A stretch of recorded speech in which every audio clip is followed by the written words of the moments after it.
আঙ্গ দাদিরও বেড়া আর রাগ আছিল রাগ যদি উঠতে উঠতে বলে 3-4 তলা বিল্ডিং বাড়ি মারি ভাঙ্গি আর তো পরে 200 লুড়ি দিয়া 8-10 কেজি গুস্তু সলে নাস্তা হচ্ছে। সরকারি বন্ধ লেগে যে বেকলে পাক পারতা শুলি সরকারি বন্ধ পাই শুলি না ভাইলে আঙ্গুর বাড়ি যাই গুস্তু লই আই। বুঝলি বন্ধু, বালা মন্দ ছাড়া খাই না। আরে বালা মন্দই খাইতাছি, বালা মন্দ খাইতে খাইতে পেট ফুটতে গেতাছে। ফুটতো না কে, আমরা তো খাওয়া বংশ পোলা ভাই। হ্যাঁ, শালার বাপ দাদার একটা লোক আছিল কোল লাগবো, 1-1.5 শরীরে গরু কুরবানি দিয়ে আসছে, শরীর এবার না। হ্যাঁ, আঙ্গর বাপ দাদা যেন তেন গরু তার কোরবানি দিছে না। ওই দাদা আঙ্গর 11 ফুট লম্বা আছিন, তাও বলে গরু তোল দিয়া অনায়াসে গেছে আর আইছে, গেছে আর আইছে। তাহলে বুঝো এরকম ভিডিও পেতে অবশ্যই চ্যানেলটি সাবস্ক্রাইব করে পাশে এরকম বড় থাকবেন। হার কুরবানি দিত, ওই যে তলে লটকে থাকে না, ওটি মাড়ির লোকে শেষরা গেলে মাড়ি খুঁজ ডাকে তো। আরে তোর দাদার এই গপ্পটা আমি শুনছি। এই বাড়ি ভাত দিয়ে খালটা গেছে না, এই খালটা যে খুঁজছে তোর দাদা বলে এই দাদা আমরা গরু লয়ে গেছি, এই খাল হয়ে গেছে গা ওই সস্তানি খায়া, বুঝছ? তোর দাদাও তো কমরছে না, তোর দাদার এদুম এক বড় গরু আছিল, সকালে উঠতে বলে একটু চেনাইছিল, পরের দিনই বন্যা হয়ে গেছে গা। তাও কোনটা জানস? 88 বন্যাটা হয়েছে না, এটা তোর দাদার গরুর লেগেই বলে হয়েছে। হ, আঙ্গর দাদা ওইরকম বড় বড় গরু কুরবানি দিত।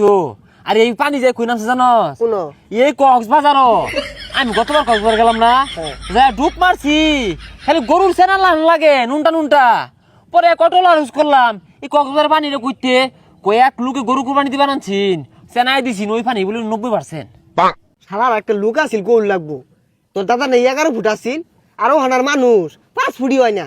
আসলে একটা দিনই গেছে, কি বড় বড় গরু কুরবানি দিছে, তাও অত কথা বাতা আসিন না। আর ও হনার যুগে পুল্লা পুল্লা গরু কিনাই রায় ফেসবুকে ডিজে গান দিয়ে স্টোরি মারে।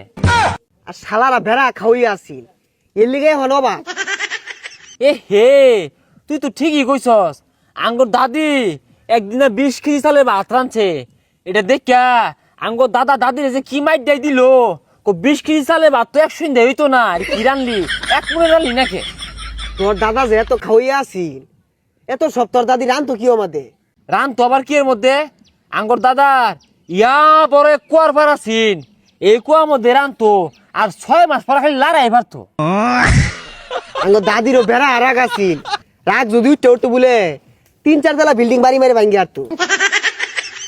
এ হে, তার মানে তোর দাদার আগে বিল্ডিং আছিন না? আচ্ছা এগুলা কথা বাদ দে, এগুলা কইলে 6 মাসেও শেষ হইতো না। শেষ হইতো না। আচ্ছা সকালে কতটি খাই মারিছিস গুস্তু? আর কি এর কত্তরি 15-20 কেজি গুস্তু একবারে রানছে, বুঝলি নাকি বোন? আর পোলাও গুস্তু বাইরে আমাদের গইর ভাত আছে, পোলাও দিয়ে আর মন ধরে না। পরে ওই 200 লুড়ি দিয়া 8-10 কেজি গুস্তু সলে নাস্তা করছি। এ তোরা ইলে কি হর সরকারি বন্ধ লেগে যে বেকলে পাক পারতা শুলি সরকারি বন্ধ পাই শুলি না ভাইলে আঙ্গুর বাড়ি যাই গুস্তু লই আই। ঈদের দিন গুস্তু না খাইলে খারাপ দেখা যা। এই চালু এই গা ঠিক কইছস, কুরবানির আমাদের আত্মাটা আমাদের একটু গুস্তু করতেছে না। আর বাপ দাদারা যে কুরবানি দিত যা কি আর করার। আরে থহালে বাপ বেজার কথা, অগ কথা কইলে সারাদিনে শেষ হইতো না। কি বড় বড় গরু কুরবানি দিত, ই হাড়া ডুবা বলে এবারে মহিলাই দিত। যা পাও 3 লইয়া খাই। ওইটা বাদ দে, যা আত্মা আমাদের জ্বালা দিই গা। এই কি তোমরা ফুটবল খেলতেছো?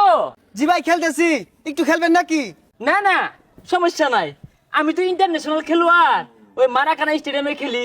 এই বেন্ডাবালা কুস্তানো রোনাল্ডো লাগে একটা খেলাইলাম, তোর পেরে পাই না। ও ভাই কি বলেন ভাই, গোলবারে একটা শট দিয়ে দেখান। ও শট, হ্যাঁ আমার শট দেখে তো এলোমেলো মার্টিনেজ অনেক ভয় পায়। আচ্ছা একা তো সামলাতে পারবে না, তোমরা 3 জন যাও। এ ভাই মারুন, আনকারা মেসি, আনকারা মেসি, আনকারা মেসি। এ ভাই পড়ে গেছে, এ বাইরে ধর, এই একটু পানি লে ভাইয়ের মাথা দাও। না সমস্যা নাই, এই পাড়া একটু স্লিপ করছে।